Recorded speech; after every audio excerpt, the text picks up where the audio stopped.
السلام عليكم ورحمة الله وبركاته. إن الحمد لله نحمده ونستعينه ونعوذ بالله من شرور أنفسنا وسيئات أعمالنا. من يهد الله فهو المهتد ومن يضلل فلن تجد له وليا مرشدا.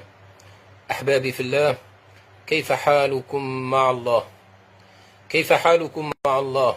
وكيف حالكم مع كتاب الله عز وجل؟ أسأل الله العظيم رب العرش العظيم أن يوفقنا جميعا في الثبات على هذا الدين. اللهم يا مقلب القلوب ثبت قلوبنا على دينك، يا مصرف القلوب والأبصار صرف قلوبنا إلى طاعتك. اللهم إنا نسألك العفو والعافية والمعافاة الدائمة في الدين والدنيا والآخرة.